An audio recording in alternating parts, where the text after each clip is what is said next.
My name is Irma Rivera. When I had the Lisa Steinberg case, everything changed.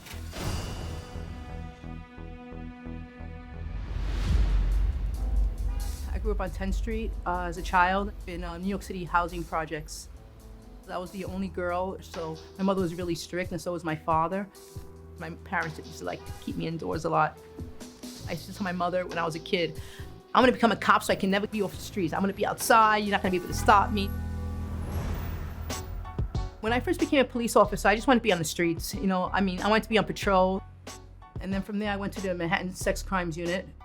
And then from there, I went to the Manhattan South Homicide Squad. When I came on in 1982, I was only 20 years old. I was the only female Hispanic in my precinct when I got there. I worked in Spanish Harlem, so people trusted me. I knew the community, and I spoke Spanish.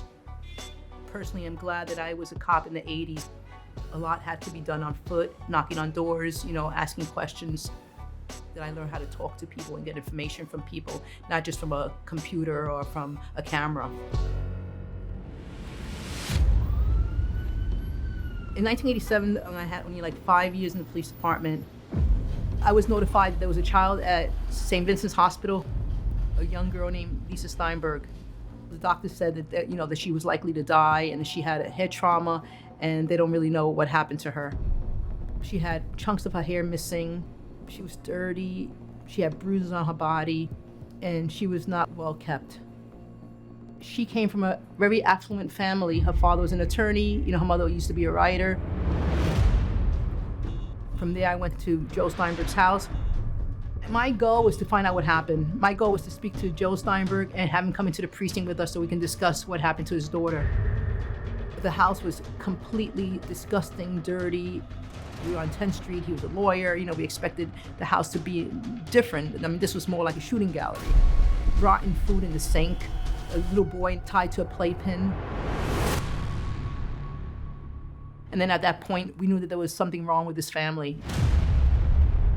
Joe Steinberg was acting very inappropriately. He was acting very rude, very arrogant, which is not the way most parents would act, especially if their child's in the hospital in the condition that she was in. At one point, he made a comment saying, "Oh, I'm an attorney, and you're not even a detective."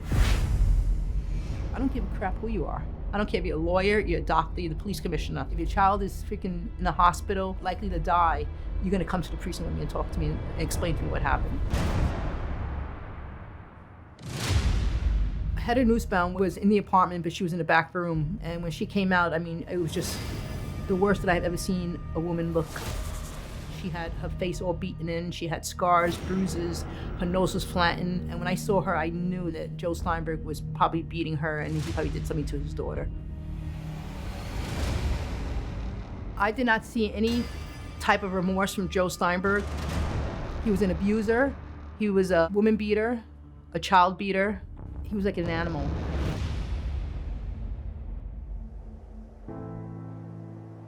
When Lisa died, everybody in the city, I think, was saddened by her death. People were just horrified.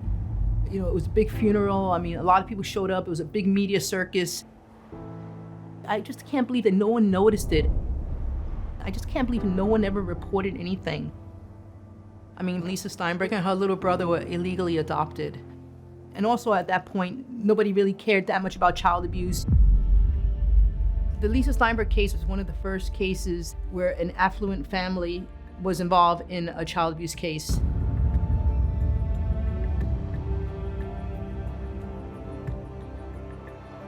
When that case happened, everything just changed. The laws changed about reporting. People became more aware that, child abuse comes in all different socioeconomic backgrounds.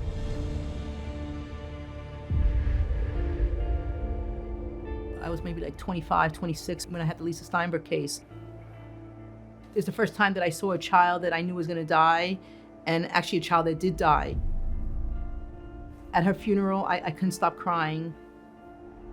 That was the hardest part for me, especially being a female. I was a young detective. I didn't want them to think that I was this person that cried all the time. I was so afraid of crying at the trial that I actually had to look at Lisa's autopsy pictures in order to not have any feelings for her. I looked at every photograph, and then at that point, she wasn't a child to me anymore. Now she was just someone who was being autopsied. I learned how to Almost like I picture a switch in my head, like almost like a light switch. I know how to turn it on and I know how to turn it off. And I remember being at the morgue with a dead girl, and I remember one of my lieutenants looking at me and saying, "You're such a bitch." And I look at him, I go, "Why?" He goes, "I can't believe how cold you are. You're such a bitch." And he was actually really angry with me. And I go, "What?" And I'm just like, whatever I had to do, I knew how to shut it off. And I even know how to turn it on and off on my personal life. And it's bad because I am a little bit sometimes cold. I was a detective with the NYPD for almost 26 years. And from there, I transitioned out of the police department and went to work in the private sector. I've been a private investigator now for like 9 years.